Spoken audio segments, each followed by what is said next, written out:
Opa, fala aí. Aqui quem fala é o Kaiser. Bom, nos vídeos passados eu citei temas como a visão da sociedade de um ponto extremo, liberdade, conformismo, a queda através de si próprio. Agora eu vou abordar um tema muito recorrente em várias ocasiões, tanto em filmes, séries, vida real, anime. O tema que eu vou abordar hoje é as expectativas, o peso que elas causam em você e como isso realmente destrói uma pessoa de dentro para fora.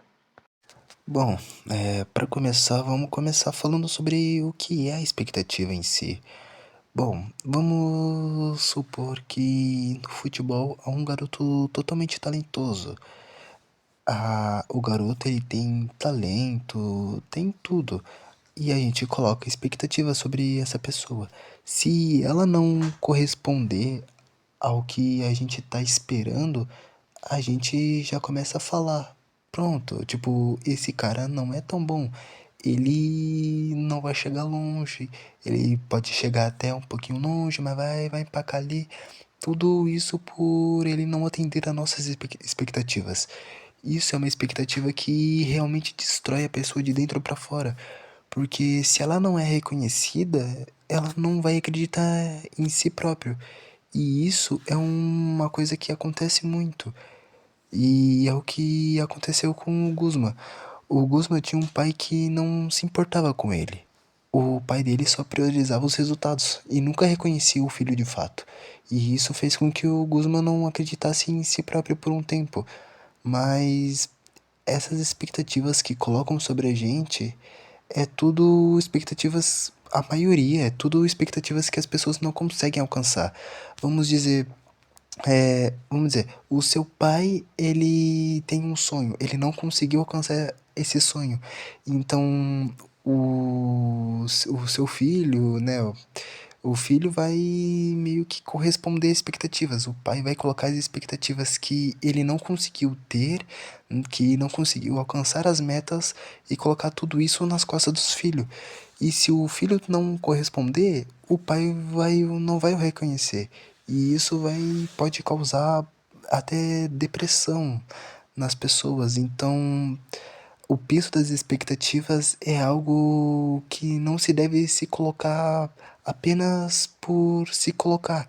Não é, nossa, ele é bom, eu vou acreditar nele.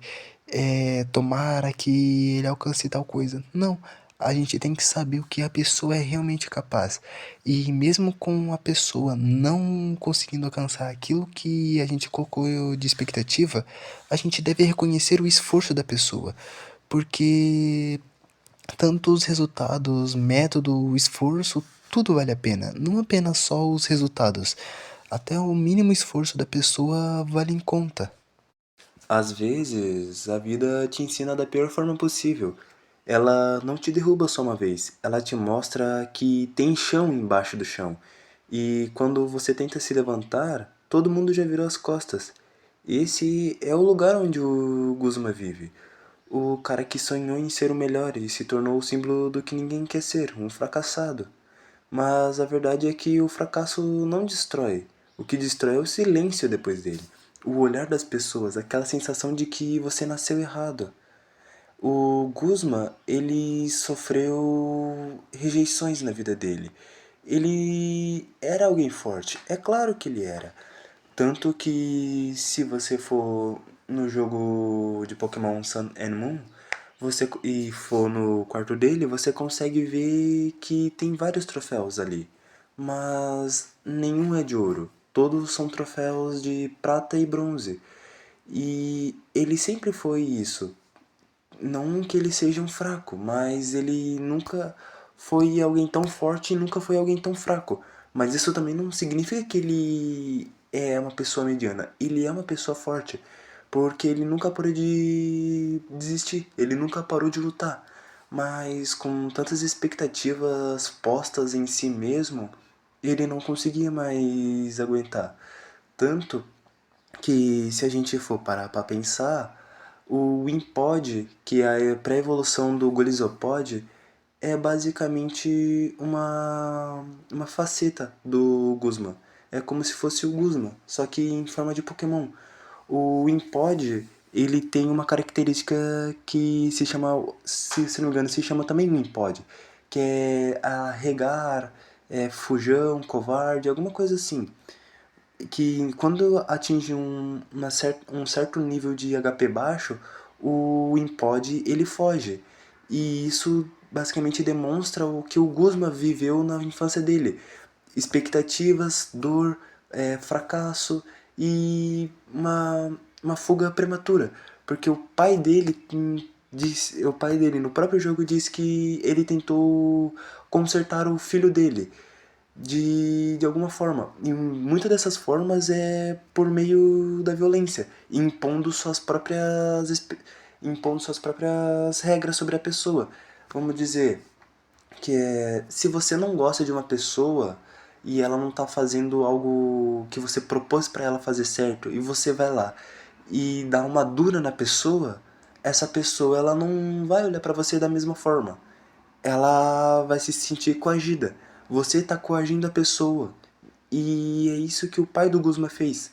E ao longo do tempo, depois que o Guzma fugiu de casa, ele passou a fazer a mesma coisa. Ele se tornou alguém que coagia. Ele usava a força. Mas não porque ele era mau, mas porque ele não se importava muito. Ele só queria provar o seu valor. E no Pokémon Sun and Moon, é, tem as ilhas, que basicamente cada criança com 11 anos, a partir de 11 anos, pode se provar fazendo os Trial Challenge, que são os desafios de trial das ilhas, com cada capitão, e você vai mostrando sua força. O Guzma, ele também tentou, isso é óbvio, mas ele fracassou. E o Team School tá repleto desses fracassados, entre aspas. Todos eles fracassaram. E é exatamente isso que une eles. É exatamente esse fracasso que une o Team School como se fosse uma nova família. E o Guzma, como líder, ele representa muito bem como um pai para eles. É o chefe deles. Mas o Guzman sabe muito bem a dor do fracasso. Mas quem disse que ele desistiu de lutar? Não, ele nunca desistiu de lutar. Ele sempre continua lutando. Persistência também é uma força. A raiva, esse foi o fogo que manteve o Guzman de pé. A raiva de nunca ter sido o suficiente, de nunca ter ouvido você conseguiu, de nunca ter se sentido orgulho de si mesmo. E é curioso, né? A raiva é destrutiva, mas ela também faz com que muita gente continue respirando. Guzman não lutava mais para vencer. Ele lutava para provar que ainda estava aqui, que ele ainda existia. E tem um tipo de força que só nasce da humilhação. Uma força suja, feita de cicatriz, mas é real. Essa é a raiva que manteve o Guzman de pé. Chega um momento em que o fracasso deixa de ser uma fase e vira parte de você. Guzman começou a rir de si mesmo, a zombar dos outros, a dizer eu sou o pior e daí? Mas por trás dessa máscara existia um garoto que só queria ser visto, que queria ser reconhecido. E é aí que mora a verdade que ninguém gosta de encarar. Muita gente que parece forte tá só cansada demais pra continuar pedindo ajuda. Guzman se transformou no mundo que disse que ele era um fracasso, porque era mais fácil vestir a dor do que continuar lutando contra ela. Quando o Guzman ele enfrenta o protagonista, ele não é só um inimigo, ele é um espelho. Ele vê naquele garoto o que ele queria ter sido. A determinação, o brilho nos olhos, o fogo da juventude. E isso o destrói. Porque ver alguém fazendo o que você não conseguiu é pior do que nunca ter tentado. Mas naquele momento Guzman entende. Talvez eu tenha perdido, mas pelo menos eu lutei com tudo que restava de mim.